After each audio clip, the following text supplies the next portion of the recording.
Lieutenant, you've removed any reference to God in your declaration. Why is that? It's a preamble, Liz, not an autobiography. If I could read some of it to you. The future is our frontier. Oh, who wrote that crap? You did. This declaration is pretty ordinary stuff. Well, he had a famous Australian poet to help him. No, I didn't. I had Les Murray. Yes, a poet. No, he does the soccer on SBS. Mr. Howard, that's another Les Murray. A clone? No, they're two different people with the same name. One of them presents the soccer on SBS and the other is a famous Australian poet. Are there two John Howards? Christ, I hope not. As a matter of fact, there are. One of them is an Australian actor who plays a shonky yet quite charming mayor on the ABC series Sea Change. And what about the other one? He's Prime Minister. Right, and which one am I?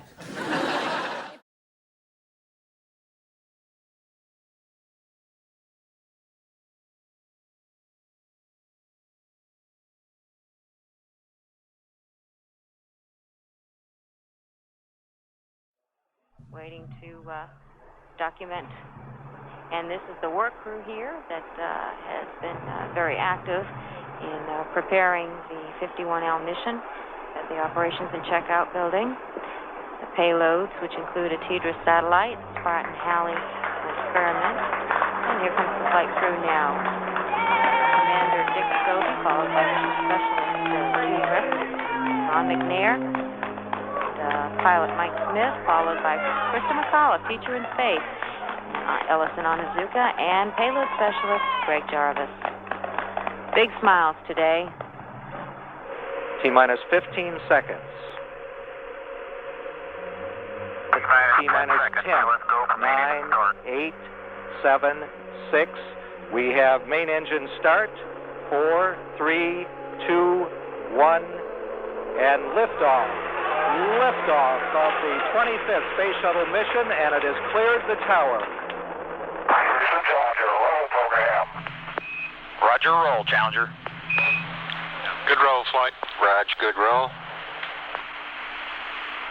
Engine's beginning throttling down now at 94%. Normal throttles for most of the flight, 104%. We'll throttle down to 65% shortly. Engines at 65%, 3 engines running normally, 3 good fuel cells, 3 good APUs. Velocity 2,257 feet per second. Altitude 4.3 nautical miles, downrange distance 3 nautical miles. Challenger, go at throttle up. Challenger, go at throttle up.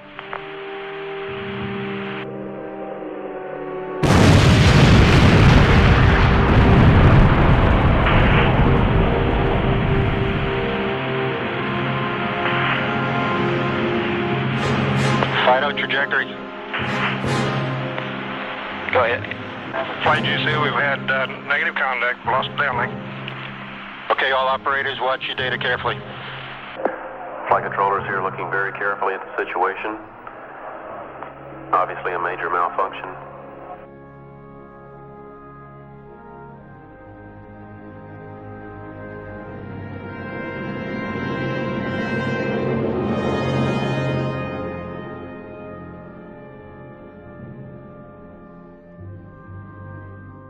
There are many reasons to cry conspiracy regarding the Challenger disaster.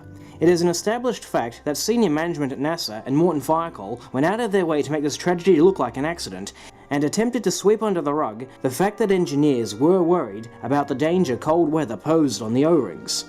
Whether this was an act of murder or severe criminal negligence is on the table for discussion. But would you, in your wildest dreams, ever conceive that there would be a discussion on the Challenger disaster being an act of faking the astronauts' deaths? Believe it or not, in recent years, somebody found pictures of persons with similar names to those of the Challenger crew and jumped to the erroneous conclusion that the astronauts are still alive and that their deaths were staged. This ridiculous claim has been echoed and amplified by flat earthers and space travel deniers all over the internet. The astronauts supposedly still alive are Dick Scobie, Mike Smith, Judith Resnick, Ron McNair, Ellison Onizuka, and Sharon Krista McAuliffe. The only one missing is Gregory Jarvis. I guess these space deniers couldn't find another Gregory Jarvis close enough in appearance to the deceased. The claim that the Challenger crew are still alive is as preposterous as it is profoundly offensive, and it doesn't even withstand primary school levels of scrutiny. It can be debunked with little more than common sense and some quick fact-checking. In fact, some of these claims ultimately boil down to desperation on the part of the deniers. Firstly, 2 of the alleged astronauts who are still alive are in fact brothers of the deceased. All this proves is that siblings have family resemblance. What a shock! Suspicion might be warranted if there were no record of Carl McNamara and Claude Onizuka predating the Challenger disaster, but there is. There are photos of the brothers together long before the tragedy. What? Did NASA somehow get rid of Carl and Claude so that their respective brothers could assume their identities? How desperate do you have to be to try and make a case for a faked death when the only doppelganger convincing enough in appearance is the deceased's own brother? Second, by definition, a doppelganger is supposed to be someone who looks identical or near identical to somebody else. Well, the 2 female doppelgangers have absolutely no physical resemblance to the women who died on Challenger. Why, a blind man could obviously see that they're not the same person.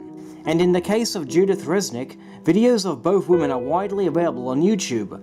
Not only do they bear no physical resemblance, but also the 2 have distinctly different voices. No, I really didn't think about it until right about 4 years ago when NASA announced that they were looking for astronauts who would be engineers and scientists on the space shuttle, and it was accidental that I heard about it, and I just took a chance and applied. Yeah. But once you got into the program, wasn't there a little bit of resentment or a little bit of male chauvinism that was demonstrated to you? This is a very male kind of fighter-pilot world that you were entering.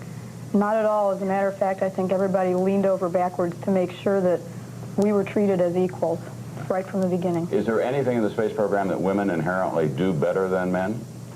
Not that I can think of. We're smaller, but that's about the only thing. But that hasn't changed anything? No. You had to change the uniform some, though. You did have a little talk with them about that. Well, the only thing that they had to do was make a smaller size pressure suit. One size fits all, small size for men doesn't fit small women, so we now have an extra small.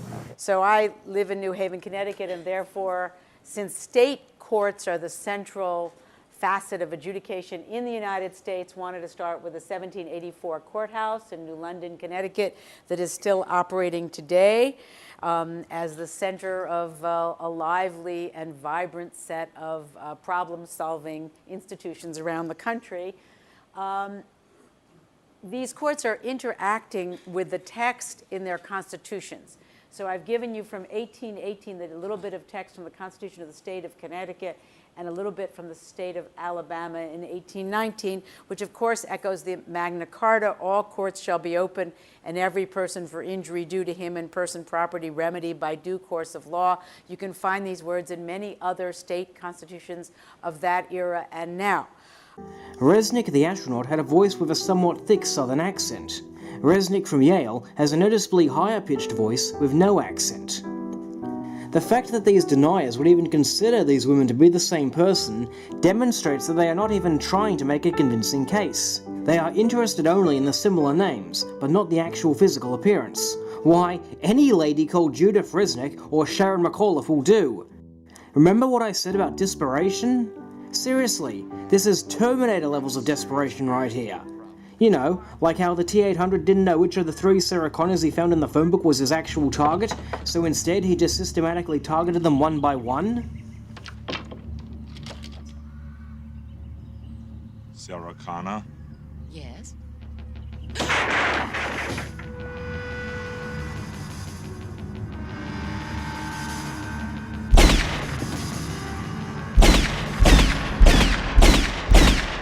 Thirdly, the only 2 doppelgangers who do have any resemblance to the deceased astronauts also have significant differences that cannot be explained by 30 years of aging. For example, Richard Scobie, the CEO of Cows and Trees, has distinctly smaller earlobes and a noticeably wider head than Francis Dick Scobie on Challenger. I'm going to refer to him as CEO Scobie for the remainder of the video to differentiate him from astronaut Scobie. In other photos of CEO Scobie, such as his Facebook avatar, the physical resemblance between him and astronaut Scobie are practically non-existent. the physical similarities are nothing more than tricks of the camera. Under the right photographing conditions, any two people could look close enough in appearance.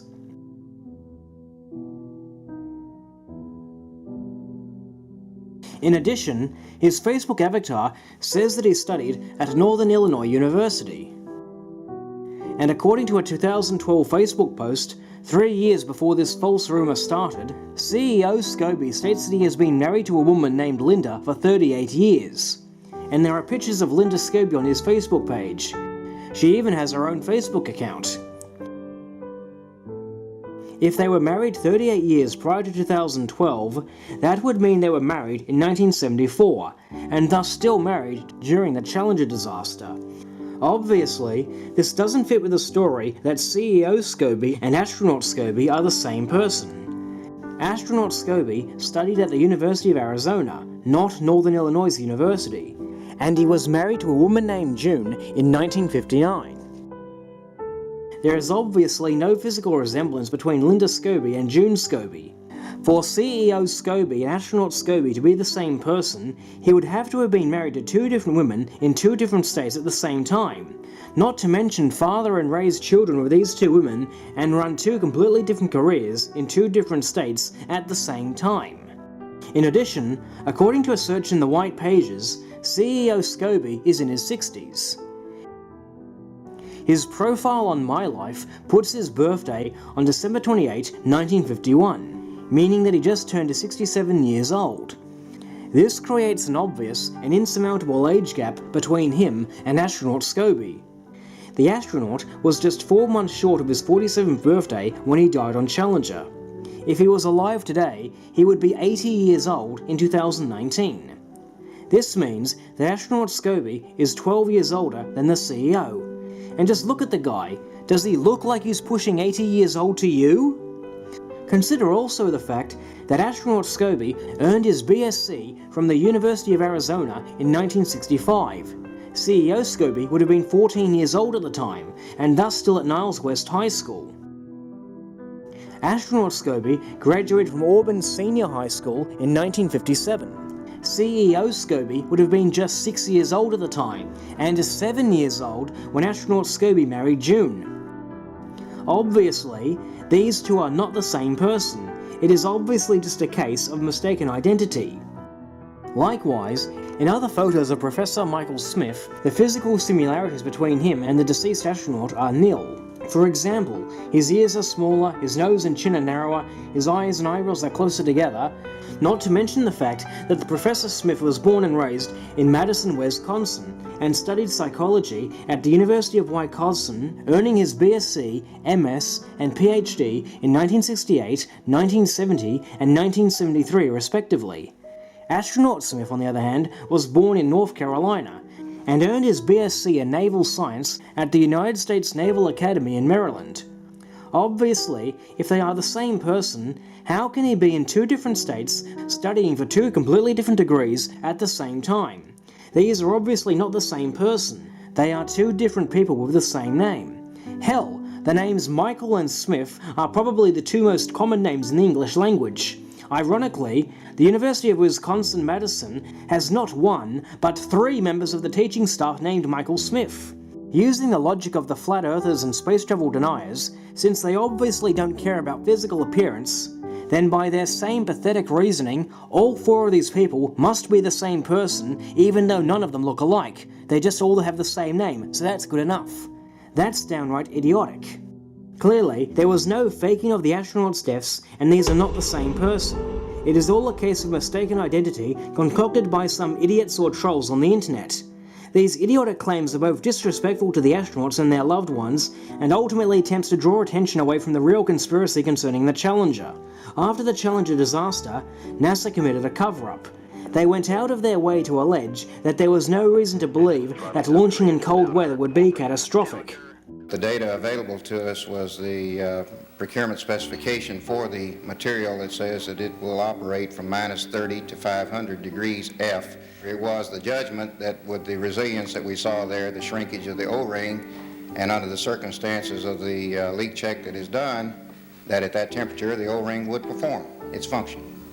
They waived Morton Firecoal's written approval to launch the Challenger and made no attempt to inform the Rogers Commission that Morton Firecoal's original decision was not to launch. We did have a meeting with Thiokol. We had a telecom discussion with people in Huntsville, people at the Wasatch Division, and people at KSC. And the discussion centered around the integrity of the O-rings under lowered temperature. We had the project managers from both Marshall and Thiokol in the discussion. We had the chief engineers from both places in the discussion. And Thiokol recommended to proceed in the launch. So they did recommend launch. But we had a meeting where there was some concern about the cold temperatures. When was that meeting? That was the 27th. It started around 4:45 Central Time. This whole nonsense about the Challenger crew still being alive really hits me on a very personal level, because I actually knew one of the engineers who tried to save the crew. One of the engineers who tried to stop the launch and spoke out against NASA. His name was Roger Beaujolais. I interviewed Roger Beaujolais before he died.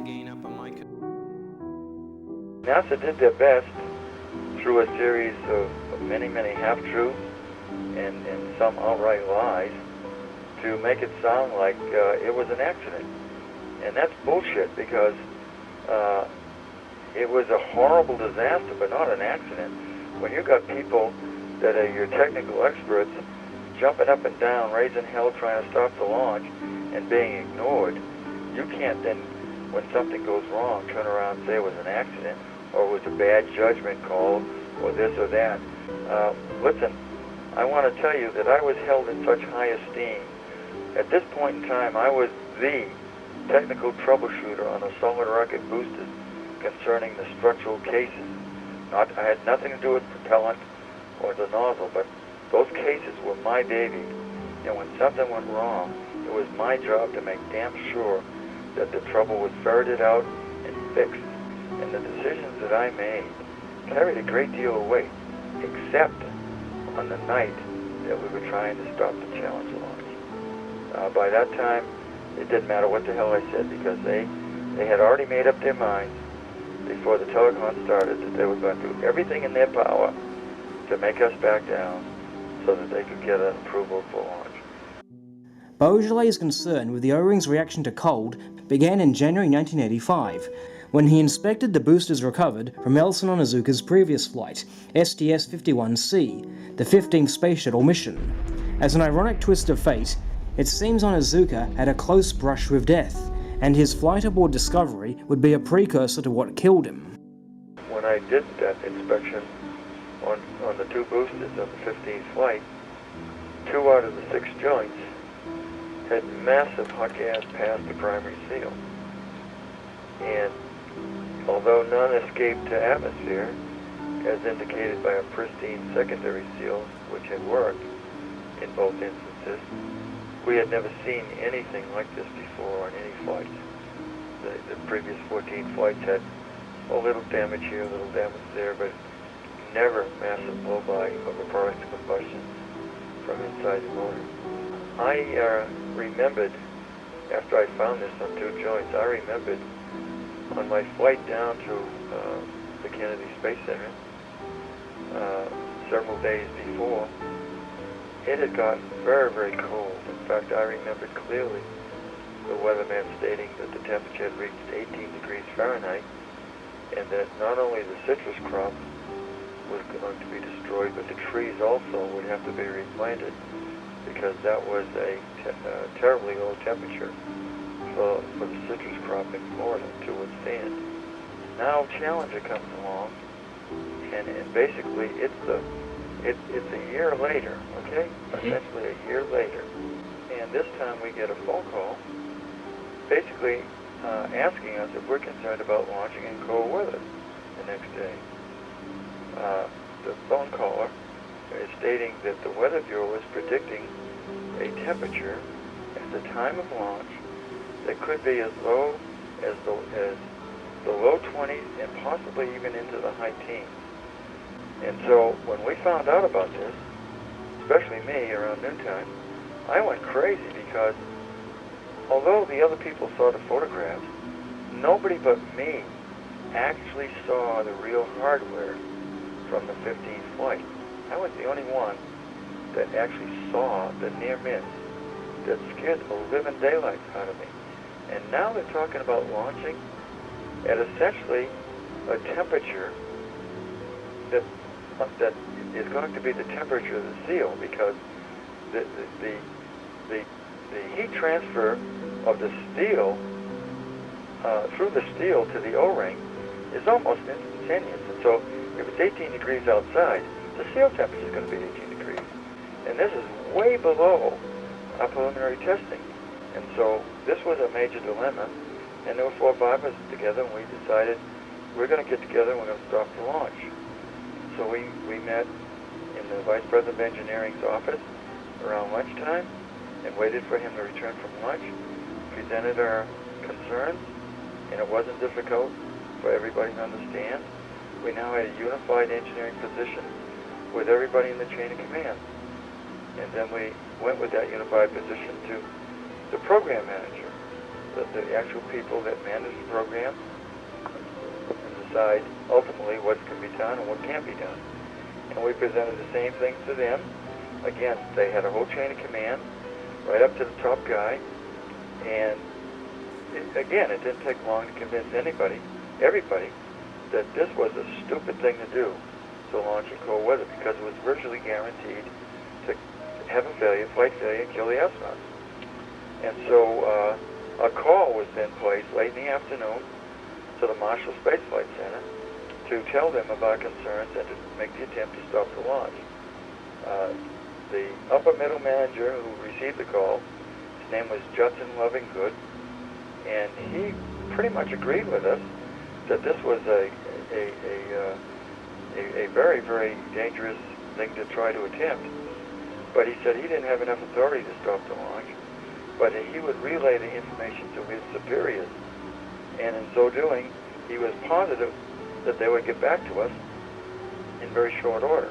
We waited and waited and waited, and it was over 2 hours went by before we got a call back from the head people who were physically at the Kennedy Space Center for this teacher in space launch because of all the public relations that had taken place.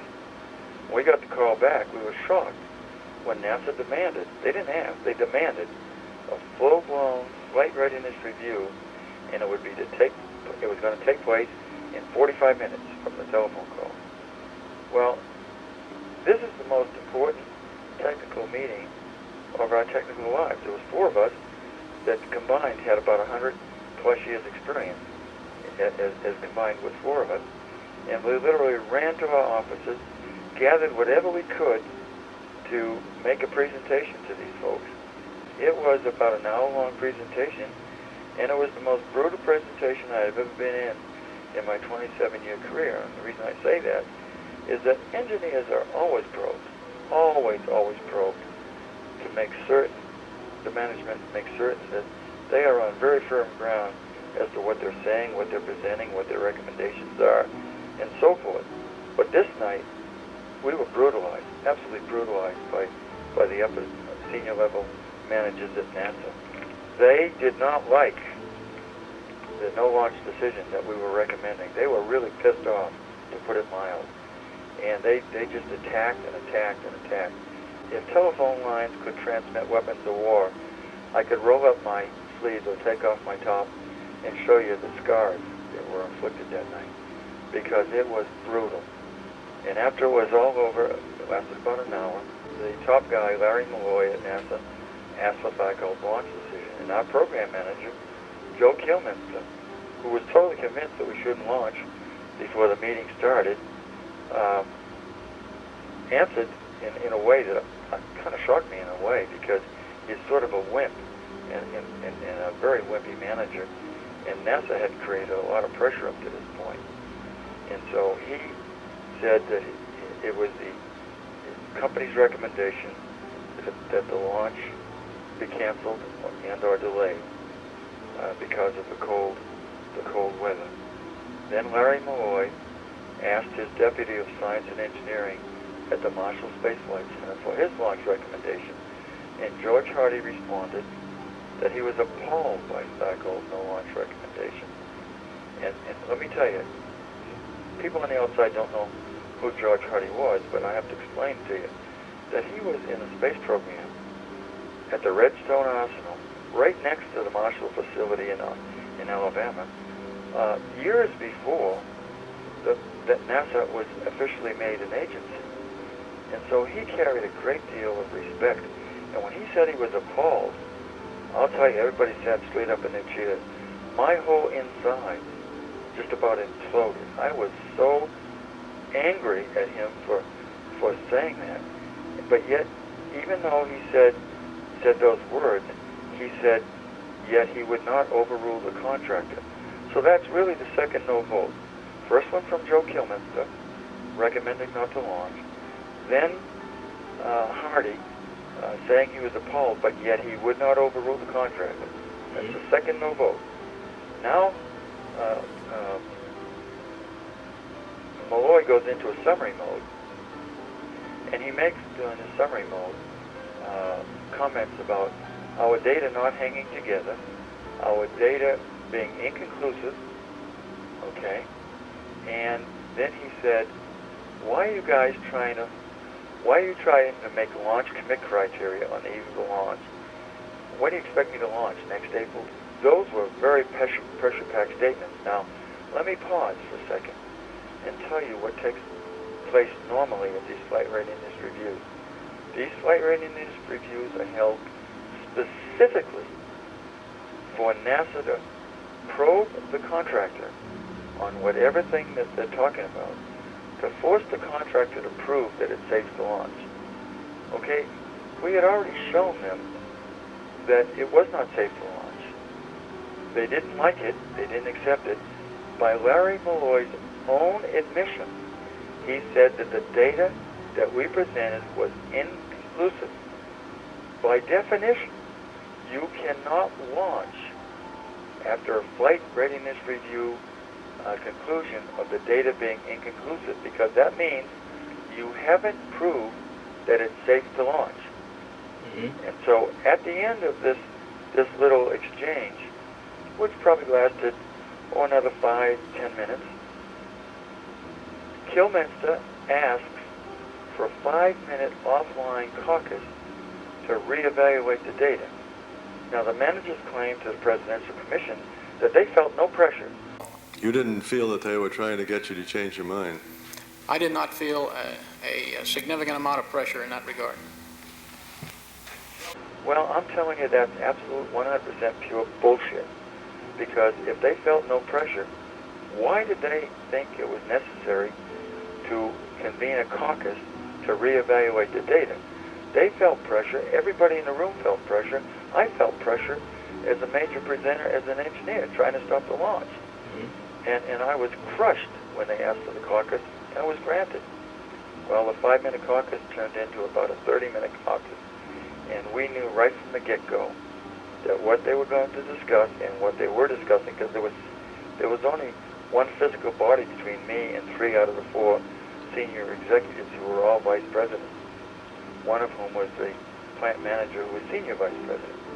And it was clear from the discussion that they were trying to list things on a sheet of paper that would justify a launch.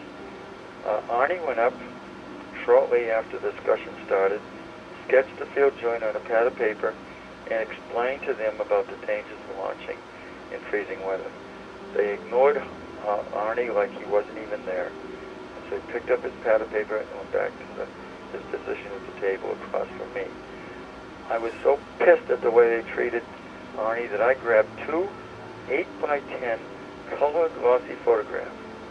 One of the massive hot gas past the seal in 1985, and one of a room temperature launch of some much less gas, sort of a grayish and not continuous across the field of the photo at room temperature. It was a 20-second flight.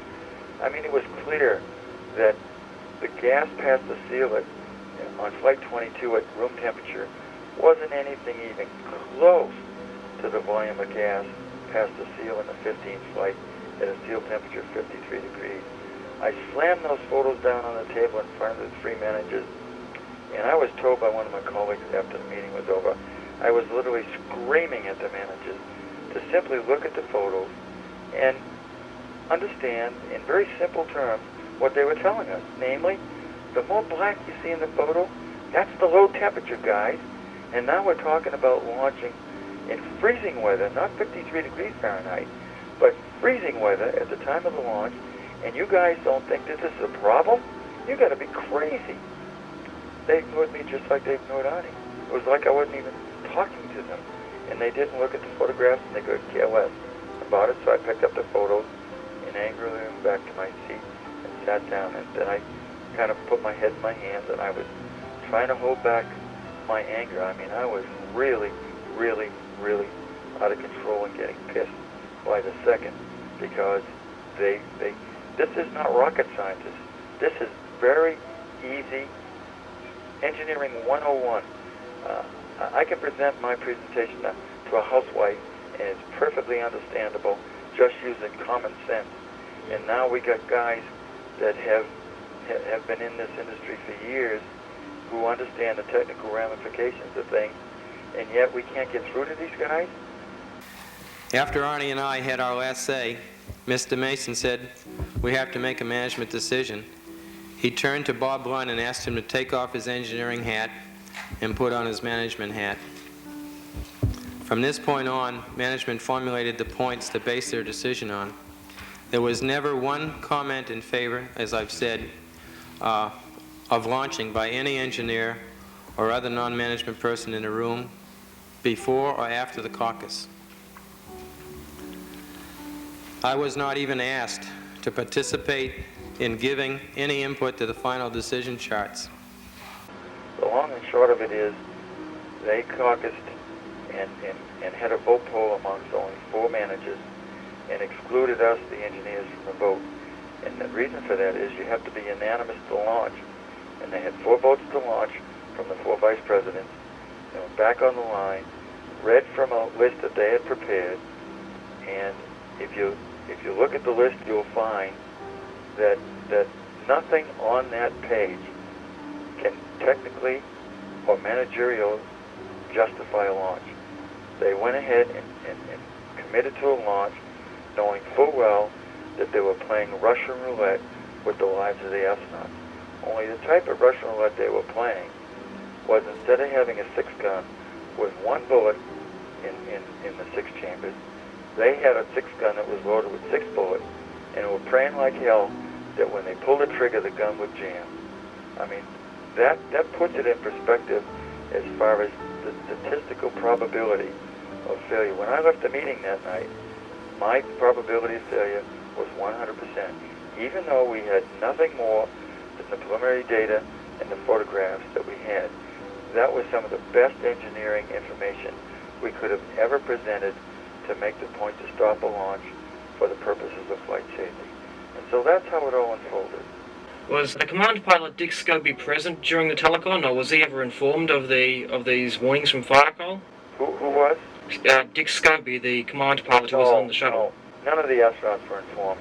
None of the astronauts ever knew that the joints they were flying were faulty. They had kept the astronauts isolated from all this information.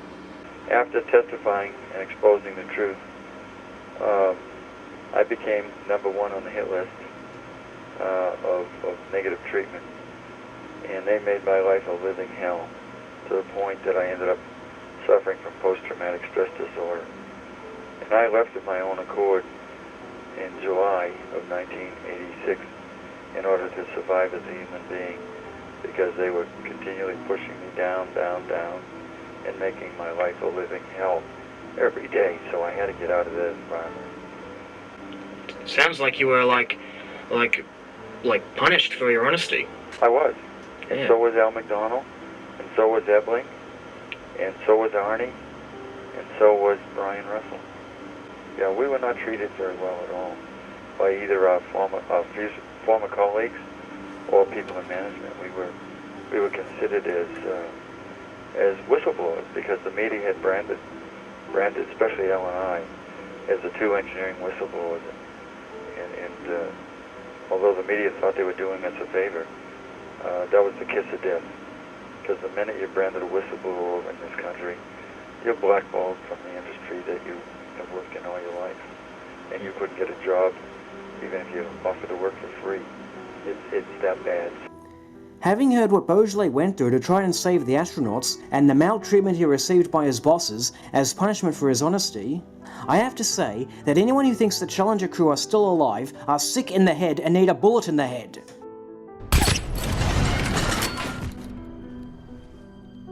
Yes. Considerably.